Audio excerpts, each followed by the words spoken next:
review some colognes. I love things that smell good. And honestly, one of the little simple pleasures in my life is waking up, taking a shower, and choosing what I want to smell like that day. It's weird, I know, but it's something that I really enjoy. Tonight I have 4 colognes. 3 of them were blind buys. One of them is a cologne that I discovered myself, and I'm very excited to share that one with you guys in particular. But a few of these are just not amazing. All of them are great as far as value goes. Their price is right. There's just a few that I want to talk about and maybe not recommend them because they just haven't done it for me. But before I jump straight into the review, I just want to say thanks for being here. I appreciate you guys sticking around even though my upload schedule is garbage. And I'm thinking about you. Hope life is treating you well. Hope you had a nice Valentine's Day. Let's just get straight into it, why don't we? This first cologne, like I mentioned earlier, this one is a blind buy.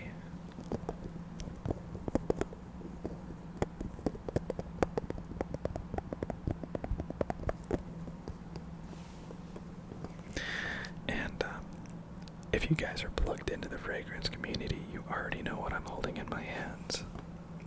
For those of you who are unfamiliar though, this is Lattafah Khamrah. Lattafah Khamrah. This is a dupe of a cologne called Angel Share. I think it's Angel Share by Killian, to be more precise.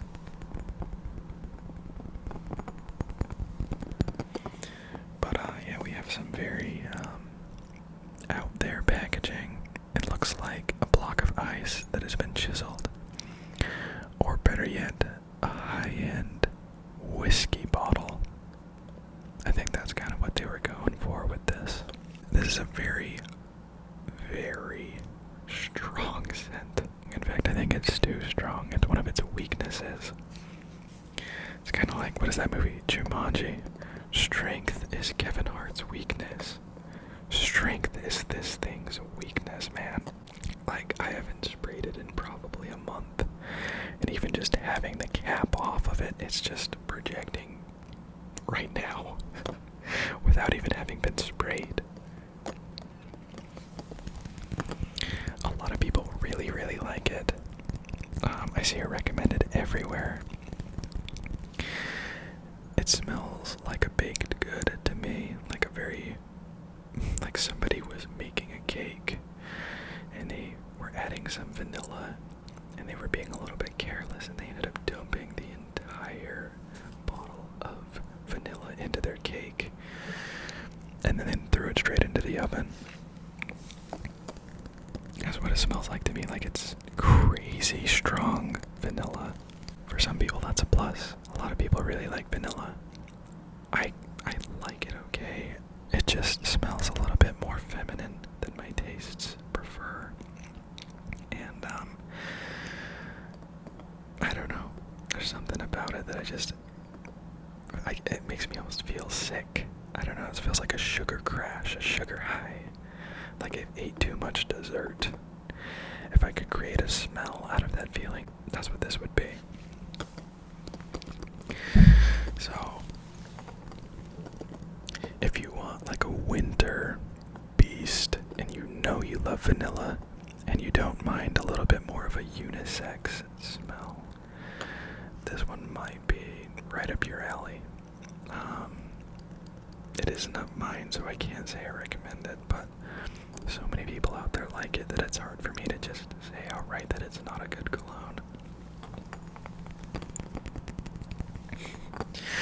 I will say, when I first got this in the mail, I opened it up and I sprayed it on a collared shirt that I had worn to school that day. I then proceeded to wash that shirt like a day later. I put the shirt back on and I could still smell this cologne on it. It is almost a permanent scent. That's how strong and how powerful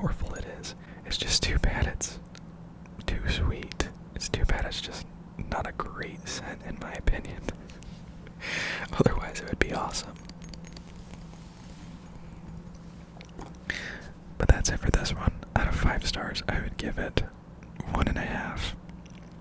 And that's only because I think it's impressive how well this thing performs.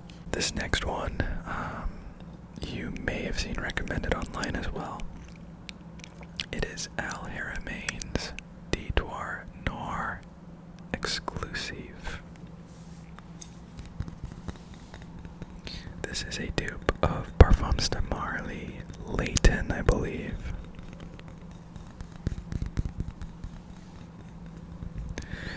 This packaging is significantly worse than Lattafah Khamrah, not only in presentation but also in quality. Like, I don't know if you can tell from how it sounds, but the cap, it might even be leaking a little bit. That's not good. But the cap, it feels like a McDonald's plastic toy. Like, it's very light and shoddily put together.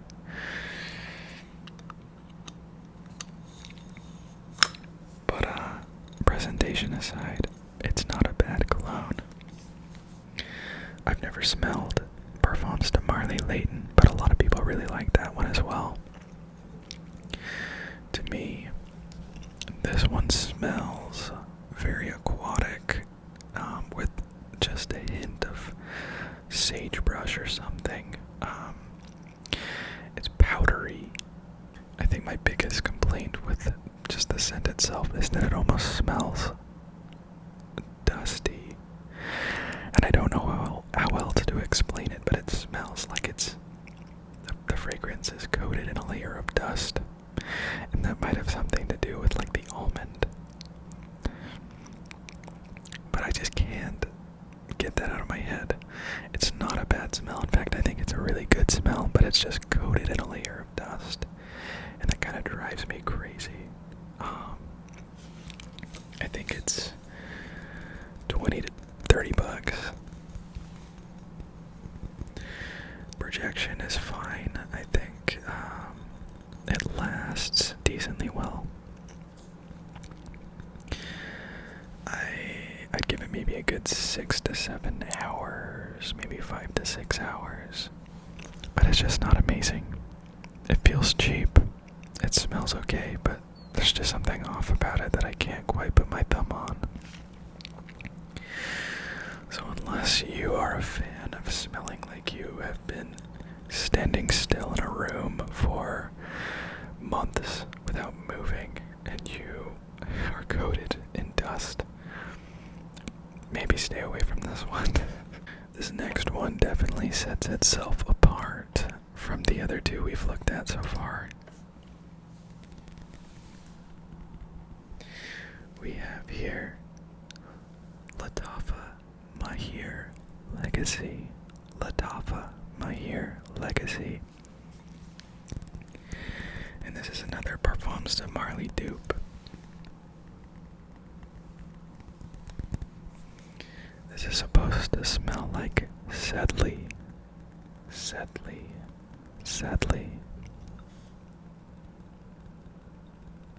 And if I had to pick one of out of the three that we've looked at so far, I would pick this one. It's a green scent. It smells earthy. It smells fresh. There's energy behind it somehow. It's less synthetic than the other two, certainly. It has notes of lime, mint, grapefruit, lavender, and pineapple.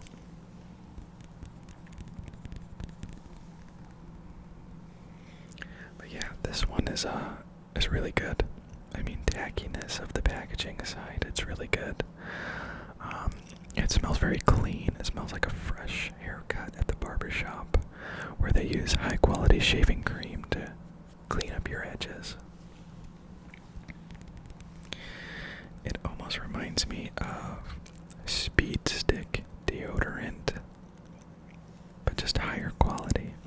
Definitely more masculine than feminine. It has a decent staying power. I'd say it lasts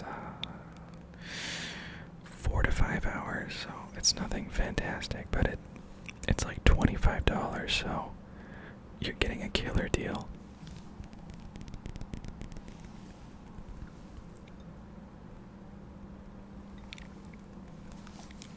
The one thing I will say about this cologne and the other two that I've already reviewed,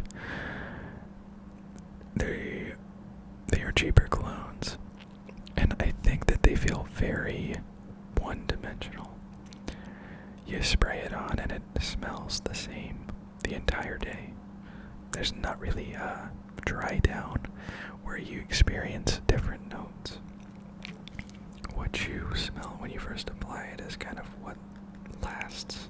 I'm talking trash on colognes that are pretty cheap. Maybe I should be a little bit nicer. This one is okay. Out of the other two, I'd definitely go with this one. But if you want my honest opinion, I think you should just save your money and put it towards a cologne that is high quality, that uses high quality ingredients, that you know you will like. Just don't blind buy things. I know people do it often, and there's a lot of popular colognes out there that people feel justified in purchasing because the consensus is that it'll be liked. Just don't do it. Go and smell the cologne at the mall. Do that first. Save yourself the money. But I mean, if you have $25 that you don't mind blowing and you want to make an addition to your collection that smells like one of these high-end designer fragrance brands, I think this one's a good one. It's okay. I actually do use this one maybe a couple times a month. I'll give that one a 3 out of 5. Now this last one is the reason that I had the motivation to make this video. It got me so excited because it's one of the best colognes that I've ever smelled, and nobody knows about it. Nobody talks about it. I've never heard anybody make recommendations, and it just flies under the radar. Funny enough, I'm pretty sure it's some kind of promotional marketing thing for the TV show Yellowstone, which is very strange that a TV show has a cologne, but it does. And they did so well. I think this is easily in the top 3 colognes in my entire collection. I was walking around in Cal Ranch one day. I saw that they had a shelf with some colognes on them that were, I don't know, in the $50 range, and I was like, sure, why not? I'll spray those and see if they have anything good. I sprayed that, and I was like, wow. I think that beats out like 95% of the colognes that I own, and it's only $50. I love it so much. This is what Arthur Morgan would wear. Okay, and that's all I need to say about it. But if I was to describe how it would smell, I would say there's like a hint of almost a black licorice sandalwood combination. It's a very masculine,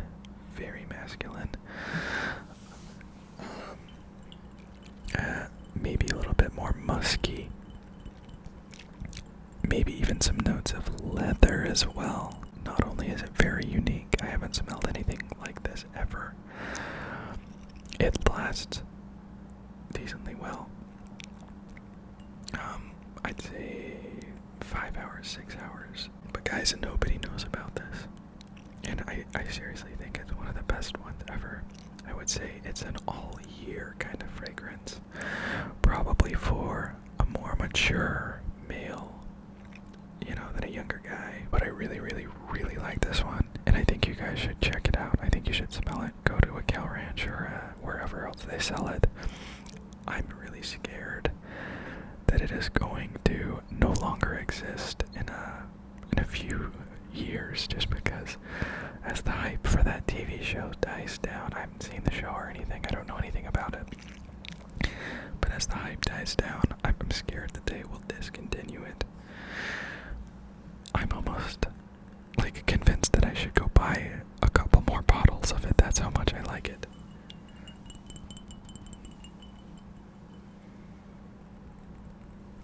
Very musky, masculine cowboy scent right here. I would give it a 5 out of 5. And there are only a few clones that I've given that ranking to in the history of this channel. Anyways, that's going to be it for tonight's video. Thank you so much for tuning in. Let me know if you've tried these clones, if you like them,